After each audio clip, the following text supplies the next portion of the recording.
আচ্ছা, সবাই একটু খেয়াল করব। আজকে আমাদের প্র্যাকটিক্যালটার নাম কি? আমাদের প্র্যাকটিক্যালটা হচ্ছে স্পারমিটার সাহায্যে গোলীয় তলের বক্রতার ব্যাসার্ধ নির্ণয়। গোলীয় তল বলতে যেমন এইটা দেখো তোমরা, এটাকে কোন তল বলা হয়? গোলীয় তল বলতে এটা উত্তল, তাই না? এটা একটা উত্তল লেন্স হিসেবে আমরা গোলীয় তলটাকে ব্যবহার করতেছি। অথবা আমরা চাইলে এই যে খেয়াল করো, এটা একটা অবতল লেন্স, এটাকে আমরা গোলীয় তল হিসেবে ব্যবহার করতে পারবো। ঠিক আছে? তো আমরা আজকে উত্তল দিয়ে করার চেষ্টা করব, যে কোনোটা দিয়ে করলেই হবে। ঠিক আছে? তো এখন এই এক্সপেরিমেন্টটা করার জন্য আমাদের কি কি লাগবে একটু ভালো করে খেয়াল করো। অবশ্যই একটা স্পেরোমিটার লাগবে, এটাকে আমরা স্পেরোমিটার বলি। এই স্পেরোমিটারের এই অংশটাকে আমরা বলি হচ্ছে কি রৈখিক স্কেল। এটা কি বলি? আর এইটাকে আমরা বলি বৃত্তাকার স্কেল। রৈখিক স্কেলে কিছু পার্ট আছে, খেয়াল করবা, 0 থেকে এখানে 10 পর্যন্ত, আবার উপর 0 থেকে 10 পর্যন্ত। আর বৃত্তাকার স্কেলও আমাদের পার্ট আছে, এটা হচ্ছে 0 থেকে একদম কত পর্যন্ত? 100 পর্যন্ত। ঠিক আছে? তো বৃত্তাকার স্কেলে টোটাল 100টা ভাগ, রৈখিক স্কেলে এখানে 10টা 20টা ভাগ বলতে পারি, তবে আমরা 10 হিসেবে ধরি। ঠিক আছে? গেল। এখন আমাদের যেটা করতে হবে, এটার জন্য একটা স্পারমিটার লাগবে বললাম, একটা আমাদের গোলীয় তল লাগবে, একটা হচ্ছে সমতল। সমতল হিসেবে আমরা এটা ইউজ করতে পারি, অথবা আরেকটা কোথায়, এই যে যেমন আমরা এটা ইউজ করতে পারবো, যে কোনোটা ইউজ করা যাবে। ঠিক আছে?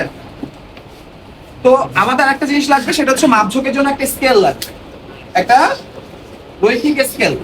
দেখো, তাহলে এবার আমরা দেখবো হচ্ছে এটা করার জন্য আমাদের কোন সূত্রটা ব্যবহার করবো। এটা করার জন্য আমরা যদি সূত্রটা দেখি, বা এখানে দেখা আছে, এখানে দেখো, এটা করার জন্য আমাদের লাগবে হচ্ছে r = d²/6h + h/2। এই সূত্রটা ব্যবহার করে আমরা এখানে গোলীয় তলে বক্রতার ব্যাসার্ধ বের করব। তাহলে এখানে দুইটা টার্ম সম্পর্কে আমাদের জানতে হবে, একটা হচ্ছে d আর একটা হচ্ছে h। dটা কি? dটা আগে আমরা বের করব। d হচ্ছে স্পেরোমিটারে যে কোনো দুটি পায়ের মধ্যবর্তী গড় দৈর্ঘ্য। এটা কিভাবে বের করা যায় স্যার? একদম সহজ। ধরো আমি একটা খাতা নিলাম, এই খাতার মধ্যে আমি স্পেরোমিটারটা নিব। ঠিক আছে? এটা একটু করে নাও।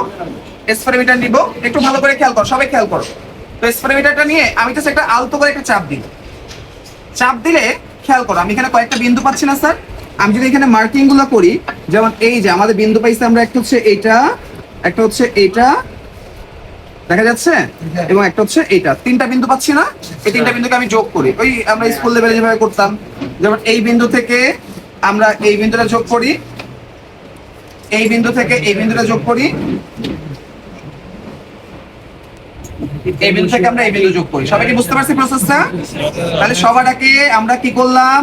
স্পেরিমিটার নিলাম, এটাকে আলতো করে চাপ দিলাম, তিনটা বিন্দু পেলাম। কয়টা বিন্দু? তিনটা বিন্দু। তিনটা বিন্দু থেকে ত্রিভুজ গঠন করছে। তাহলে এখান থেকে আমি একটা D1 পাবো, একটা D2 পাবো, একটা D3 পাবো। আমরা একটু সেন্টিমিটার স্কেল থেকে এগুলো একটু মাপার চেষ্টা করি। ঠিক আছে? তো সেন্টিমিটার স্কেল থেকে আমি যদি মাপার চেষ্টা করি, এখানে দেখো 0 থেকে এটা কতটুকু যাচ্ছে আমি দেখতেছি। এটা হচ্ছে এই যে এখান থেকে স্টার্ট, এখান থেকে এটা হচ্ছে 3.2। তাহলে আমরা এখানে বললাম D2 = 3.2। তারপরে আমরা যদি খেয়াল করি, এইটা কত আসতেছে? এটাও আসতেছে বরাবর 3.2। তাহলে D1 টাও আমরা পাচ্ছি 3.2। সবগুলো যে সমান হবে এরকম কিছু না, যে ভিন্ন ভিন্ন আসতে পারে, বুঝছো? তারপর দেখো D3 এর মানটা যদি আমরা দেখি, এই 0 থেকে এইটাও আমাদের প্রায় 3.2। তো আমরা এখানে আসলে সবগুলো সমান পেয়ে গেছি, বাট সবসময় যে এটা সমান থাকবে তা না, ঠিক আছে? সব ভিন্ন হইতে পারে। তো আমি D1 পেলাম, D2 পেলাম, D3 পাইছি, তাই না? আমরা তাহলে D টা কেমনে বের করব? গড় দূরত্ব বলছিলাম, তাহলে আমরা D1 D2 D3 তিনটা যোগ করে 3 দিয়ে ভাগ করব। তাহলে কত আসে স্যার? 3.2 + 3.2 + 3.2 / 3, আলটিমেটলি 3.2 ই আসবে। ঠিক আছে? তো 3.2 সেন্টিমিটার আমরা পেয়েছি। এটা কি বুঝতে পারছি? ওকে, তাহলে আমরা কার মান হয়ে গেছে দেখো। আমি বলছিলাম এখানে আমাদের লাগবে হচ্ছে কি কি লাগবে বলছিলাম? হ্যাঁ, এখানে লাগবে হচ্ছে আমাদের D এর মান এবং H এর মান। সো D এর মান আমি আলটিমেটলি পেয়ে গেছি 3.2 মিটার। এবার লাগবে কার মান? H এর মান। এবার আসেন স্যার, আমরা যদি একটু তাকাই, H বের করার জন্য আমাদের লাগবে হচ্ছে T - T0। কি লাগবে স্যার? T - T0। তো T টা কেমনে বের করব? T বের করার জন্য আমাদের একটু ভালো করে খেয়াল করো, এখানে T এর সূত্র হচ্ছে M + N * C। M কি স্যার? প্রধান স্কেল পার্ট, বা যেটাকে আমরা রৈখিক স্কেল পার্ট বলছিলাম। N হচ্ছে গিয়ে ভাগ সংখ্যা, মানে কয়টা ভাগ আছে। আর C হচ্ছে লঘিষ্ঠ গণন। লঘিষ্ঠ গণনটা কেমনে বের করি? তোমরা ওই স্কুল লেভেলে পড়ছিলাম, মনে আছে? লঘিষ্ঠ গণন বের করার জন্য সূত্র হচ্ছে S/N। ঠিক আছে? S মানে হচ্ছে গিয়ে, এখানে দেখো আমি তার লঘিষ্ঠ গণনটা তোমাদেরকে বের করা শিখাচ্ছি। এখানে ধরো আমি আগে এটাকে 0-তে নিয়ে আসবো, বরাবর 0-তে নিয়ে আসছে। এটাকে দেখতেছো কোথায় নিয়ে আসতেছে? 0 0, এই যে 0 0 মিলাম। ঠিক আছে? এটাও 0, এটাও 0, 0 0 মিলাবো, ভালো করে বুঝছো। কত মিলাবো আমরা? 0 0। এবার তোমরা একদম ভালো করে এখান থেকে ধরবা, এই ক্যাপটাকে ধরে এটাকে জাস্ট একবার ঘোরাও, মানে এই 0 থেকে ঘোরাই আবার কোথায় আনবো আমরা বলো তো? 0 তে নিয়ে আসবো। তোমরা যদি 0 তে নিয়ে আসো, খেয়াল করো তো রৈখিক স্কেল বরাবর কয় দাগ অতিক্রম করছে দেখা যায়? কয় দাগ? এক দাগ। তাহলে আমি যখন এটাকে একবার ঘুরাইছি রৈখিক স্কেল বরাবর যে দূরত্ব অতিক্রম করি এটাকে আমরা যন্ত্রের পিচ বলি। কি বলি? পিচ। তাহলে পিচ হচ্ছে কত? একবার, মানে যেটা হচ্ছে 1 মিলিমিটার। কি পাইছি স্যার? 1 মিলিমিটার। সবাইকে বুঝতে পারছি? আচ্ছা, ডিভাইডেড বাই n, n মানে ভাগ সংখ্যা। এখানে ভাগ কয়টা আছে? 100। তাহলে 100 দিয়ে ভাগ কত? তাহলে কত আসবে? 0.01 মিলিমিটার। সবাই কি বুঝতে পারছি? তাহলে আমরা যদি একটু চার্টের দিকে চলে যাই, এখানে দেখো অলরেডি লঘিষ্ঠকরণ কত আছে? 0.01 মিলিমিটার আমরা পেয়েছি। সবাই বুঝতে পারছে? আচ্ছা, এরপরে আসো আমরা তাহলে এখন যেটা পাবো, আমাদের h বের করার জন্য আমি বলছিলাম m plus n into c, c পেয়ে গেছে। এবার m এবং n এটা হচ্ছে আমাদের এখান থেকে বের করতে হবে। সবাই একটু প্রসেসটা বুঝো, একদম সহজ কাজ, জাস্ট 3 মিনিট লাগবে। একটা ছোট কাগজ নিতে হবে আমাদের। ধরো আমি এখান থেকে একটা কাগজ নিলাম, ঠিক আছে? একটা ছোট কাগজ দিছি, আমি এইটাকে এখানে বসাবো। দেখো এটা কিন্তু ইমব্যালেন্স, ব্যালেন্স আছে না, আমি এটাকে ব্যালেন্স করব। ঠিক আছে, খেয়াল করছো? মোটামুটি ব্যালেন্স হইছে, কিন্তু আসলে ব্যালেন্স হইছে কিনা এটা শিওর হওয়ার জন্য আমি একটা এই যে ছোট কাগজ দিছি না, এইটাকে এটার মধ্যে প্রবেশ করানোর চেষ্টা করব। এদিকে এই পাশে পাশ হয়ে যাচ্ছে না, দ্যাট মিন্স আমাদের এটা ব্যালেন্স হয় নাই। ঠিক আছে, এটা এমন ভাবে হইতে হবে যাতে এটা এই পাশ থেকে ওই পাশে না যেতে পারে। বুঝতে পারছি? তো সেই ক্ষেত্রে আমরা কি করব, এইটাকে হালকা আর একটু ঘোরাই। ঠিক আছে, তাহলে এবার খেয়াল করো তো, এবার আমরা নিই, তাও যাচ্ছে, আবার আরেকটু ঘোরাই। ঠিক আছে, কোনটা? মাঝখানেরটা, মাঝখানেরটা হইতে হবে। ঠিক আছে, এই তো মোটামুটি কাছাকাছি হচ্ছে, আর একটু ঘুরাইতে হবে এটাকে। হ্যাঁ, এবার আর যাচ্ছে না। খেয়াল করছো? যখন যাচ্ছে না তখন আমরা এটাকে পার্টটা দেখবো যে এটা আমাদের রৈখিক স্কেল বরাবর আমাদের সরি রৈখিক না, রৈখিক স্কেলে দেখো এটা 0 আছে। খেয়াল করছো? রৈখিক স্কেলে কত? 0। তাহলে আমরা এখানে তোমরা দেখো এখানে বইয়ের মধ্যে দিচ্ছ যে বইয়ের সাথে সবগুলো মিলবে এমন কোনো কথা নাই। রৈখিক ওরা প্রধান স্কেল কত দিচ্ছে? 0। তো আমি এটাকে এটাও 0 হবে, এটাও 0 হবে, এটাও 0 হবে, দিতে পারবো, সমস্যা নাই। বাট আমরা প্রথম পার্টটা নিচ্ছি তো এটা 0। এবার বৃত্তাকার স্কেল বরাবর পার্ট দেখো। বৃত্তাকার স্কেল বরাবর যদি আমি পার্টটা দেখি, খেয়াল করো, আমি আবার এখানে বসাচ্ছি, জিনিসটা খেয়াল করো। এই যে আমরা ব্যালেন্স করেছিলাম, যেই ব্যালেন্সটা করেছি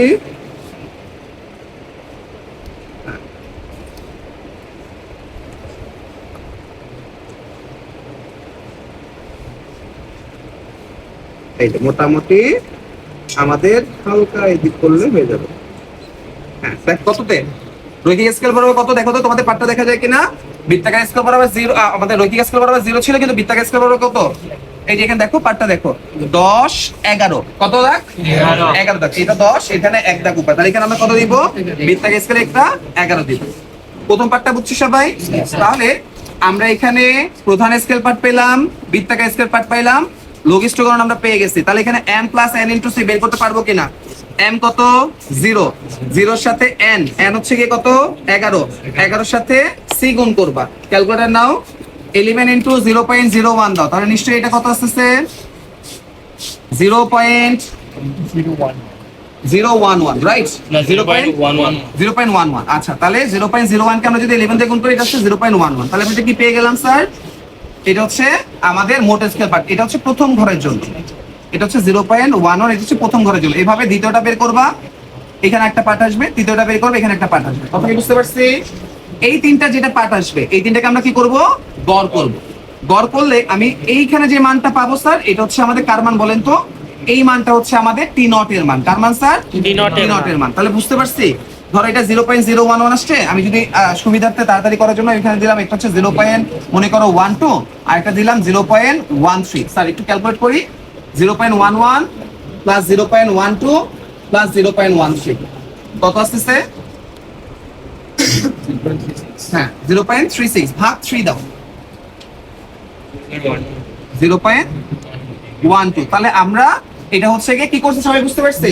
ফার্স্টে আমরা এখানে কি করলাম? সমতল পৃষ্ঠে এটাকে ব্যালেন্স করছি, ব্যালেন্স করার পর আমরা এখানে কি করছি? বৃত্তাকার স্কেলে ভাগ সংখ্যা কয়টা দেখছি, রৈখিক স্কেলে ভাগ কয়টা সেটা দেখছি। দেখার পরে আমরা সি তো আগে বের করছি, তারপরে কাজ হচ্ছে কি এই মানগুলা ক্যালকুলেশন করার পরে মানগুলা পাইলাম, পাওয়ার পর এটাকে কি করছি আমরা গড় করছি। সবাই বুঝতে পারছি এটা? এবার আমাদের সমতলের কাজ শেষ। এবার কি করতে হবে? তো আমরা সমতলের উপরে বলিওটা বসাই। এবার আবার এটাকে ব্যালেন্স করি। কাগজের টুকরাটা কোথায়? হ্যাঁ, এবার এটাকে আমরা আবার ব্যালেন্স করি। একটু আসি তো সবাই, খেয়াল করি। এটাকে আবার ব্যালেন্স করবো। তো ব্যালেন্স করলে এখানে দেখো আমাদের মোটামুটি ব্যালেন্স হয়ে গেছে। তারপর আমরা একটু দেখি এটা আর এদিক ওদিক করা যায় কিনা। মোটামুটি আমাদের ব্যালেন্স এই ক্ষেত্রে দেখবো 3 পায়ের মধ্যে দিয়ে যাচ্ছে কিনা। 3 পা ব্যালেন্স না হইলেও হবে না, ঠিক আছে?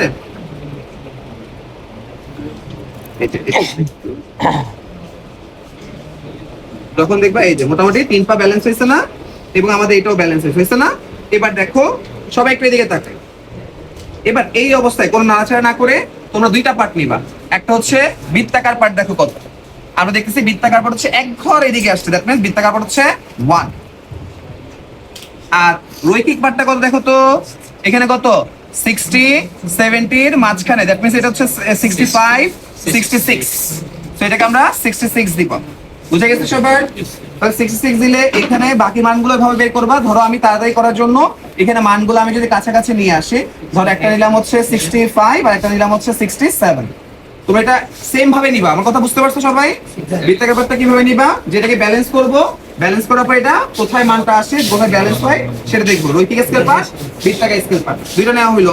লঘিষ্ঠকরণ দিয়ে গুণ করো, ক্যালকুলেটর নাও। আমাদেরকে ফার্স্টে হবে 66 ইনটু 0.01, হ্যাঁ 0.66, রাইট? এটার সাথে যোগ করবা 1, তাহলে আসবে 1.66। তাহলে এটা হবে 1.65, এটা হবে 1.67। এবার তিনটা যোগ করো, 1.66 প্লাস 1.65 প্লাস 1.67, তিনটা যোগ করে 3 দিয়ে ভাগ করো। 3 দিয়ে ভাগ করছি, হ্যাঁ, তাহলে এটা আসছে 1.66। এবার দেখো কত সহজ ভাবে আমাদের এইচটা বের হয়ে যাবে।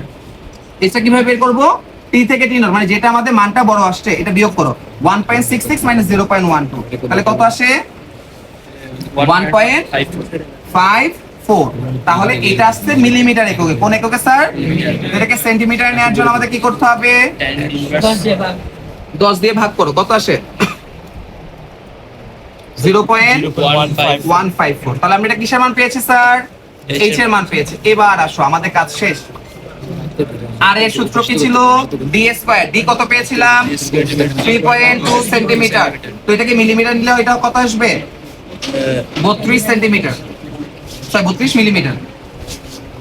32 মিলিমিটার তো, আচ্ছা আমাদের সেন্টিমিটারই লাগবে না। 3.2 উপরে আছে স্কয়ার ডিভাইড বাই 6, আমাদের কি লাগবে? 6 6 ইনটু h কত স্যার আমরা পাইছি? 0.154 প্লাস আবার h বসাও, h কত? 0.154 ডিভাইডেড বাই কত? 2। ক্যালকুলেট করে ফেলবা, যা আসবে সেটাই হচ্ছে আমাদের ব্যাসার্ধ। পারবো সবাই? ওকে।